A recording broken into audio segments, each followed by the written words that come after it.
le guide du débutant au yoga.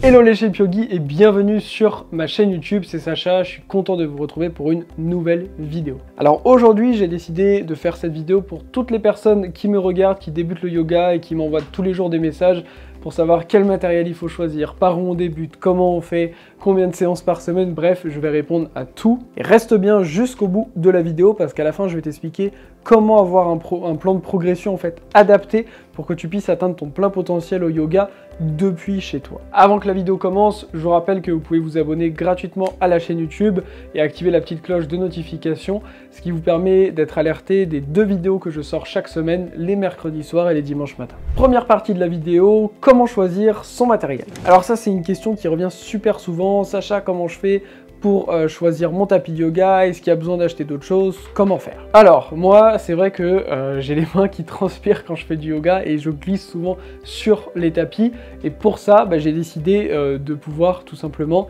créer mes tapis. Donc j'ai créé mon matériel, que ce soit mes tapis et mes briques de yoga. Alors je vais sûrement encore recevoir des messages me demandant mais non, j'en ai aucun à la vente de disponible.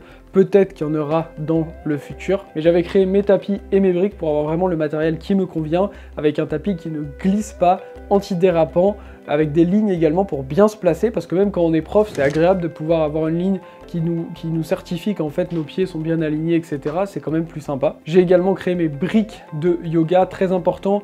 Quand vous choisissez du coup un tapis, c'est d'avoir un tapis qui ne glisse pas, et des briques, c'est d'avoir des briques en liège, des briques dures, pas des briques molles, parce que quand on vient appuyer avec sa main sur la brique dans certaines postures, sinon on risque d'enfoncer son poignet sur la brique et c'est pas bon pour l'articulation, donc je comprends même pas que des briques qui sont en mousse ou autre existent. Deuxième partie, trouver le yoga qui nous convient. Et oui, c'est hyper important d'avoir un type de yoga qui nous convient. Il y a plein de manières de pratiquer le yoga. Il y a des manières très dynamiques, on va faire des équilibres par exemple. Il y a des manières beaucoup plus calmes où ça va simplement être de la méditation ou simplement un travail respiratoire. Il y a également le yin yoga dans lequel on va rester longtemps dans les postures. D'ailleurs, si vous débutez, vous savez pas trop par où commencer. Moi, j'enseigne majoritairement du vinyasa, donc un yoga bien dynamique, et également du yin, donc qui est l'opposé. C'est un yoga dans lequel on reste longtemps, plusieurs minutes dans les postures, pour travailler au niveau des fascias, venir ramener une bonne souplesse et une détente profonde du corps.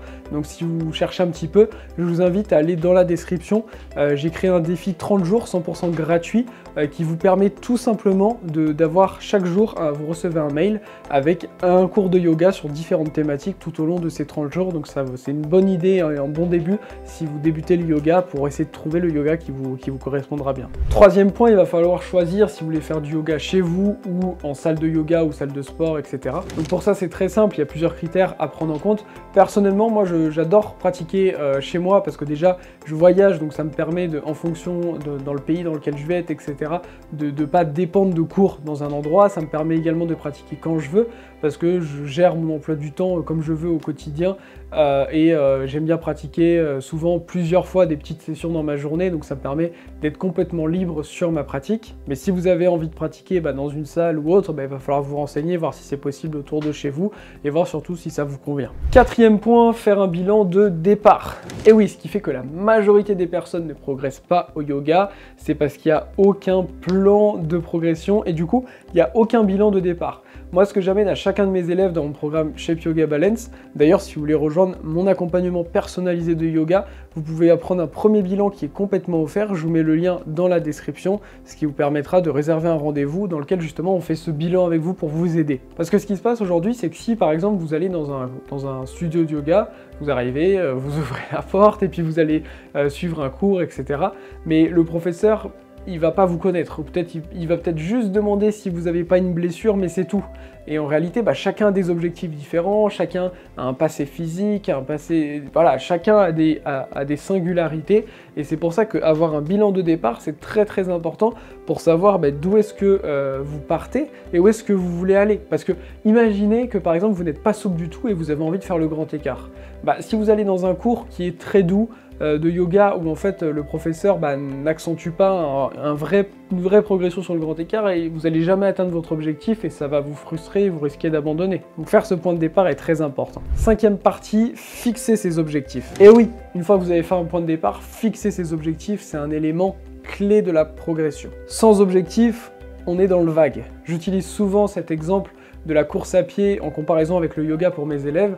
Je leur dis que par exemple, si vous voulez faire un marathon, ça permet de fixer son objectif, de dire ok, je veux faire un marathon, il va falloir que je mette ça en place. Alors que si vous dites juste ok, je veux faire de la course à pied, c'est super vague. Ça veut dire que vous sortez de chez vous et vous courez un peu par hasard et tout, mais il n'y a aucune progression, aucune logique. C'est important de fixer ses objectifs pour que vos pratiques aient de la cohérence avec vos objectifs. Sixième et dernière partie, la plus importante, c'est mettre en place un plan de progression. Alors ça y est, on a trouvé son matériel, on a vu si on voulait faire du yoga chez nous ou pas, on a trouvé le type de yoga qui nous plaît, on a fixé à la base son point de départ, on a aussi vu ses objectifs. Maintenant il reste à faire quoi? Voir comment atteindre ses objectifs. Et pour ça il faut mettre un vrai plan d'attaque, un vrai plan de progression. Moi je vois le yoga encore une fois comme si vous alliez préparer un marathon. Et peu importe vos objectifs, que vous ayez envie d'être plus souple, plus fort, que vous ayez envie de travailler globalement sur vous, que vous ayez envie de vous déstresser, peu importe, dans tous les cas, vous avez beaucoup plus de chances d'atteindre vos objectifs en vous mettant un vrai plan de progression. Et ce vrai plan de progression, je vous l'offre individuellement. Si vous en voulez un, vous avez juste à cliquer dans la description. Il y a tout simplement un lien pour avoir ce premier bilan offert dans lequel on va vous aider aussi à vous amener un plan de progression. Et si ce plan vous plaît, vous pourrez soit rejoindre mon accompagnement de yoga pour suivre ce plan individuel avec moi, ou alors le suivre de votre côté. Mais avoir un plan vraiment précis, adapté pour vous, est vraiment fondamental. Voilà les Shape Yogi, on a donc terminé cette vidéo avec le guide du débutant. Vous savez maintenant tout pour bien débuter le yoga et aller atteindre votre plein potentiel. Il n'y a besoin de rien d'autre, vous avez toutes les informations.